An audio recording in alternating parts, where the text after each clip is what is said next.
शांत रह, तेरा वक्त भी आएगा। Buddhist story on Gautam Buddha story. एक बार की घटना है। महात्मा बुद्ध के सबसे प्रिय और करीबी शिष्य आनंद एक बार कहीं जा रहे थे। तभी रास्ते में उन्होंने देखा कि एक व्यक्ति एक चट्टान के ऊपर बैठकर रो रहा है। ये देखकर आनंद वहीं रुक गए और उस व्यक्ति के पास जाकर उसके दुखी होने का कारण पूछा। वह व्यक्ति अपने आंसू पहुंचते हुए बोला, मैं यहीं पास के ही गांव का रहने वाला एक बदनसीब व्यापारी हूं। मैं जो भी काम करता हूं वह खराब हो जाता है। व्यापार के चक्कर में मैंने अपनी माँ और पत्नी के गहने गंवा दिए, अपने परिवार को खो दिया और यहाँ तक कि अब तो मेरा घर और खेत भी गिरवी रखा है। मुझे तो लगता है कि मेरी किस्मत ही खराब है। उस व्यक्ति की बात सुनकर आनंद बोले, तुमसे किसने कहा कि तुम्हारी किस्मत खराब है? जरा मैं भी तो जानूं कि तुम्हारी किस्मत में क्या खराबी है। व्यक्ति बोला, पहले मैं खेती करता था लेकिन हर साल उसमें घाटा होता था। कभी सूखा हो जाता तो कभी ज्यादा बारिश से फसल खराब हो जाती है। कभी आवारा पशु फसल को नुकसान पहुंचाते हैं तो कभी तरह तरह की बीमारियां फसल को बर्बाद कर देते। खेती से मेरे परिवार का गुजारा ठीक से नहीं चल पा रहा था, जिससे परेशान होकर मैंने खेती करना बंद कर दिया और व्यापार करने का निश्चय किया। मैंने पत्नी के गहने बेचकर अपना व्यापार शुरू किया, लेकिन मेरा व्यापार नहीं चला। शुरू में तो मेरे परिवार वालों ने मेरी आर्थिक मदद की, मेरा साथ दिया, लेकिन जैसे जैसे मुझे नुकसान होने लगा मेरे परिवार वालों ने भी मेरा साथ त्याग दिया और मुझसे दूर हो गए। अब तो वह मुझे देखकर अपनी नजरें फेर लेते हैं और मुझे ही अपने परिवार की गरीबी और दुर्दशा का जिम्मेदार ठहराते हैं। अब तो मुझे अपना जीवन ही व्यर्थ लगने लगा है। अक्सर मेरे मन में ख्याल आता है कि अपना जीवन ही खत्म कर लूं और मैं आज यहाँ आत्महत्या करने ही आया था, लेकिन हिम्मत नहीं जुटा पाया, इसीलिए इस पत्थर पर बैठकर रो रहा था। दूसरी तरफ मेरा एक मित्र है, हम दोनों ने एक ही साथ व्यापार शुरू किया था, लेकिन वह आगे निकल गया और मैं पीछे रह गया। मेरी इस असफलता की वजह से वह हर समय मुझे नीचा दिखाने का प्रयत्न करता रहता है और वह अक्सर मेरे घर आकर अपनी सफलता की बातें करता है। मेरे घर वालों को बताता है कि कैसे उसने इतनी मेहनत करके इतना अच्छा व्यापार बना लिया है और वह अक्सर अपने फलते फूलते व्यापार के किस्से मुझे, मेरी पत्नी और मेरे माँ बाप को सुनाता रहता है, जिसे सुनकर मेरे घर वाले उसकी तो प्रशंसा करते हैं लेकिन मेरी बुराई करते हैं, मुझे नकारा और कम दिमाग का कहते हैं। मेरी पत्नी और माँ मुझ मुँह बात बात पर ताने मारती है, जिससे मुझे बहुत दुख पहुंचता है और कई बार खुद की नाकामयाब पर क्रोध भी आता है, लेकिन मुझे समझ नहीं आ रहा कि मैं क्या करूं। ये सुन भिक्षु आनंद ने पूछा, तुम्हें किस बात का दुख होता है, अपने असफल होने का या फिर मित्र के सफल होने का? सवाल सुनकर वह व्यक्ति एक पल के लिए सोचने लग गया, फिर बोला, अगर सच कहूं तो मुझे अपने असफल होने का उतना दुख नहीं होता जितना कि मित्र के सफल होने का होता है। भिक्षु आनंद ने अगला प्रश्न किया, अगर तुम्हारा मित्र व्यापार में असफल हो जाता और तुम सफल हो जाते तो क्या तुम खुश होते? व्यक्ति ने कहा, हाँ मुझे बहुत खुशी होगी। आनंद बोले, इसका मतलब कि तुम्हारी खुशी तुम्हारे मित्र पर निर्भर करती है। अगर वह चाहे तो तुम्हें खुश कर सकता है और अगर वह चाहे तो तुम्हें दुखी भी कर सकता है। तुम स्वयं से ना तो खुश हो सकते हो और ना ही दुखी हो सकते हो। भिक्षु आनंद की बातें सुनकर व्यक्ति कुछ देर के लिए सोच लग गया और फिर बोला, आपकी बातें सुनकर मुझे कुछ आशा बन रही है।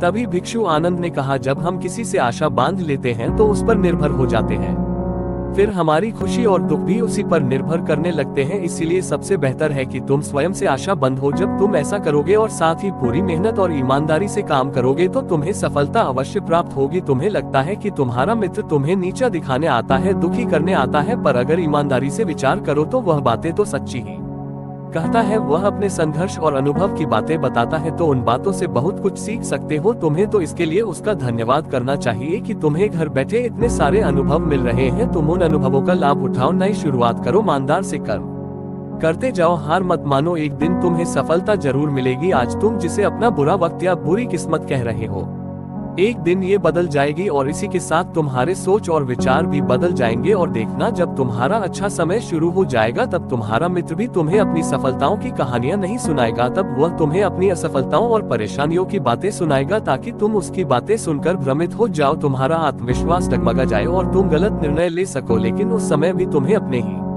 बुद्धि का प्रयोग करना होगा, स्वयं पर विश्वास रखना होगा। जिस प्रकार तुम्हारा मित्र आज तुम्हें दुखी करने आता है, वैसे ही वह उस समय भी तुम्हें दुखी करने आएगा, क्योंकि जिस तरह उसे दुखी देखकर तुम्हें मजा आता है, ठीक उसी तरह उसे भी तुम्हें दुखी देखने में उतना ही मजा आता है। व्यक्ति ने कहा, आपने सही कहा मुनिवर, लेकिन मेरा सबसे प्रमुख दुख यह है कि मेरे परिवार के लोग भी इसमें शामिल है।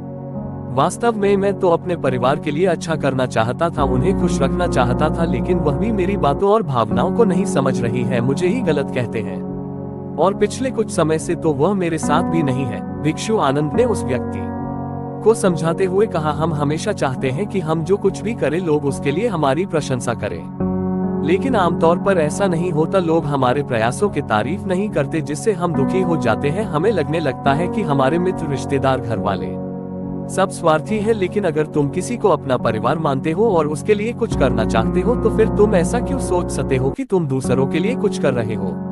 वास्तव में तुम अपनी खुशी के लिए कुछ कर रहे हो, क्योंकि उन्हें खुश देखकर तुम्हें खुशी होती है। अगर ऐसा करते समय यह मानकर चलते हो कि तुम दूसरों के लिए कुछ कर रहे हो, तो तुम दुखी रहोगे। लेकिन अगर तुम्हें लगता है तुम स्वयं के लिए कर रहे हो, तो तुम खुश रहोगे, क्योंकि जब हम स्वयं के लिए कुछ करते हैं या करना चाहते हैं, तो हमें इसके लिए सांत्वना की जरूरत नहीं होती। भिक्षु आनंद की यह बातें सुनकर उस व्यक्ति के चेहरे के भाव पूरी तरह से बदल गए। उसने कहा, आप सही कह रहे हैं मुनिवर, मैं समझ गया कि अब तक मेरी किस्मत इसीलिए खराब थी क्योंकि वह दूसरों के हाथों में थी। लेकिन अब से मैं अपनी किस्मत को अपने हाथों में रखूंगा, फिर से प्रयत्न करूंगा, पूरी लगन और ईमानदारी से काम करूंगा, और जब तक सफलता नहीं मिल जाती चैन से नहीं बैठूंगा। उस व्यक्ति की बात सुनकर भिक्षु आनंद मुस्कुराए और उसे एक छोटी सी डिबिया देते हुए कहा, इस डिबिया को हमेशा अपने साथ रखना। इसमें एक ऐसा मंत्र है जो तुम्हें किसी भी दुख से भी बाहर निकाल लेगा। लेकिन इस डिबिया को तभी खोलना जब तुम्हारे सारे रास्ते बंद हो जाए, कोई उम्मीद नजर ना आए और तुम्हें लगने लगे कि सब व्यर्थ है, ये दुनिया व्यर्थ है और यहाँ रहना भी व्यर्थ है। व्यक्ति ने भिक्षु आनंद का धन्यवाद किया और उस कहानी को लेकर अपने घर वापस आ गया। उसने नए उत्साह के साथ दोबारा अपने व्यापार की शुरुआत की और इस बार उसका व्यापार चल निकला। अपनी मेहनत और लगन के बल पर बस कुछ ही सालों में वह एक महान व्यापारी बन गया। उसके परिवार वाले भी उसके साथ आ गए और उसका जीवन बहुत ही सुख, शांति और समृद्धि के साथ बीतने लगा। लेकिन समय और किस्मत के खेल को आज तक ना कोई समझ पाया है और ना कोई समझ पाएगा। ये सदा एक जैसा नहीं रहता, ये बदलता रहता है। उस व्यक्ति के जीवन में भी बदलाव आया। वह व्यक्ति जिस राज्य में रहता था, उस राज्य पर बगल वाले राज्य के राजा ने हमला कर दिया। उस हमले और लूट मार में उस व्यक्ति का सारा धन भी लूट लिया गया। उसकी दुकानें और घर सब जला दिए गए। जान बचाने के लिए वह अपने परिवार के साथ वहां से भाग गया। व्यक्ति अपने परिवार के साथ कई दिनों तक इधर उधर भटकता रहा। वह दाने दाने को मोहताज हो गया। उसका बच्चा बीमार हो गया और इलाज के अभाव में बीमारी से बुरी तरह तपने लगा। ये देखकर उसका हृदय चित्कार कर उठा। उसके पास अपने बेटे के इलाज और परिवार को खिलाने के लिए धन के नाम पर एक सिक्का भी नहीं था। वह से बुरी तरह से टूट गया। ऐसे में उसे एक बार फिर से निराशा ने घेर लिया। उसे लगने लगा कि उसका जीवन व्यर्थ है, सारी दुनिया व्यर्थ है। लेकिन तभी अचानक उसे भिक्षु आनंद द्वारा दी गई डिबिया की याद आई। उसने बहुत ही उत्सुकता के साथ उसे खोला। उस डिबिया के अंदर एक पर्ची रखी हुई थी। उस पर्ची पर कुछ लिखा हुआ था। उस पर्ची को देखकर उसकी आंखों के सामने छाया हुआ निराशा का अंधेरा टक गया और वह एकदम से मुस्कुरा उठा। उस पर्ची पर लिखा था, यह वक्त भी गुजर जाएगा। दोस्तों, ये कहानी हमें सिखाती है कि समय के खेल को समझना संभव है। ये हमेशा बदलता रहता है, इसलिए बुरी परिस्थितियों